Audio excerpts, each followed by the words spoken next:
मिल्लत इस्लामिया के धड़कते दिलों बेसते नबी सल्लल्लाहु अलैहि वसल्लम से कबल पूरे जज़ीरतुल अरब पर कोई हुक्मरानी करने के लिए तैयार नहीं था और ना निज़ाम मुकम्मल था और अदालत और इंसानियत, अमानत और दयानत, इस्मत और इफ़्फ़त, सलाह व तक़वा, ज़ुहद और का जनाजा निकल चुका था। शराफत और इज्जत की कलियां मुड़ चुकी थी। शिर्क और ज़लालत की तारीख हर सिर्फ में नजर आ रही थी। जुल्मत, शकावत, अदावत का दौर दौरा था। किसी उर्दू शायर ने जा खूब ही मंजर कशी की है। बदी का जोर था हर सू जहालत की घटाए थी। बदी का जोर था हर सू जहालत की घटाए थी।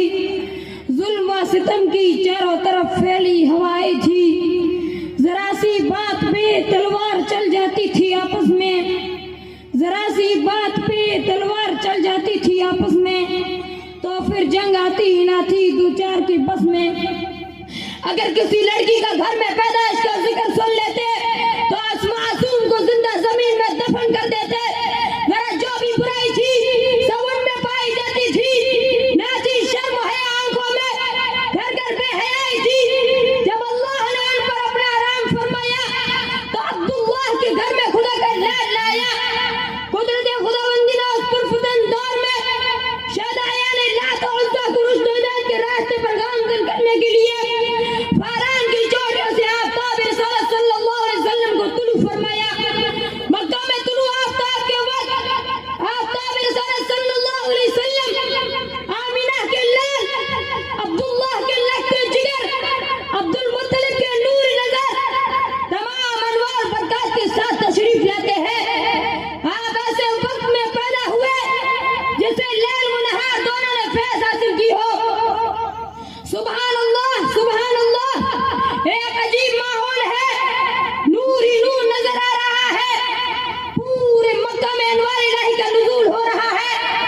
ज़ुल्मत कदा कुफरत कदा में तैर का मच गया। लात और मनात उज़्ज़ा मुंह के बल गिर पड़े। गुलजार हस्ती में एक अजीब रौनक पैदा हो गई। चारों सिम से एक ही आवाज सुनाई दे रही है, एक वाला आ गया, एक वाला आ गया। वो आ गए तो आ गया दुनिया में इनकिलाब। वो आ गए तो आ गया दुनिया में इनकिलाब। उजड़ा हुआ चमन था गुलसिता कर गए। मेरे कल्ब जिगर के साथियों, हज़रत आमिना खुद फरमाती है मेरा लख्त जिगर नूर नजर उस वक्त कलाम तो नहीं कर सकता था लेकिन उंगुश्ते शहादत कुछ इशारे कर रहा था।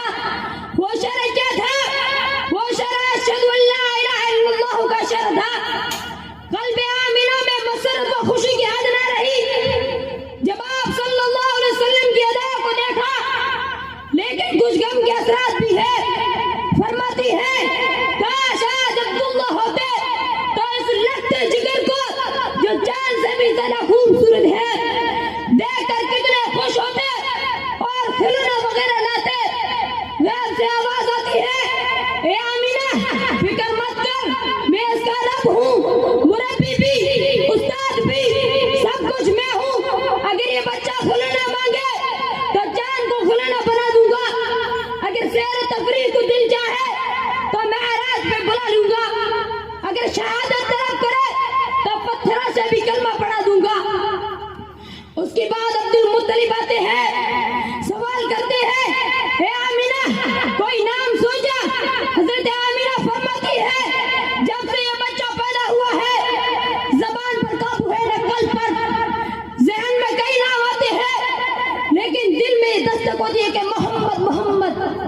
अब्दुल मुत्तलिब ने कहा ए आमिना इस नाम को और इस नाम का बच्चा मैंने पूरे जज़ीरतुल अरब में न देखा और न सुना है। हजरत आमिना फरमाती है आपने तो इस नाम को नहीं सुना होगा।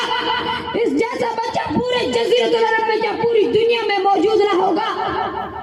ये वो बच्चा है जिसकी तारीफ खुद रब्बे कायनात करता है।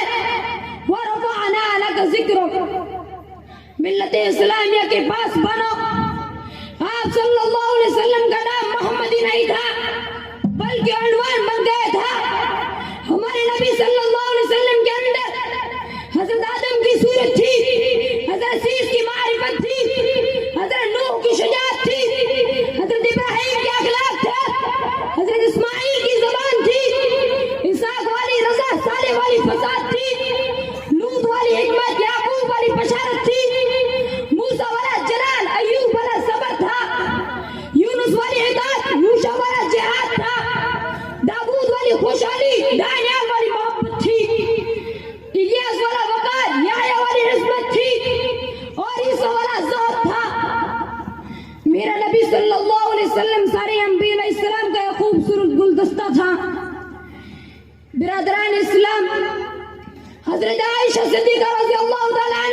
फरमाती है कि यूसुफ अलैहिस्सलाम को देखकर मिस्र की औरतों ने अपनी उंगलियां काट दी थी।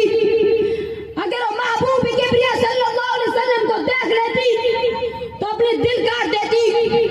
अगर मैं हुस्न सफाती और जमाल कमाल जाती बयान करने की कोशिश करता हूँ तो शेख सादी रहमतुल्लाह अलैह का शेर याद आता है, बलगल उला बिकमालिही कशफत दुजा बिजमालिही हसनत जमीउ खिसालिही सल्लू अलैहि व आलिही। जब शम्सु कमल ने खातिमुन नबी खत्मुर रसूल आकाए कुल और हादी सुबुल को देखा तो पुकार उठे, सहने चमन को अपनी बहारों पे नाज था, सहने चमन को अपनी बहारों पे नाज था, वो आ गए तो सारी बहारों पे छा गए। अल्लाह तबारक व तआला हम सबको हयात तय्यबा का नमूना बनाए और हर नेक काम करने की हिम्मत दे। आमीन। वमा अलैना इल्लल बलागुल मुबीन। Thanks for watching. Don't forget to like, comment, share and subscribe to Al Wahid channel.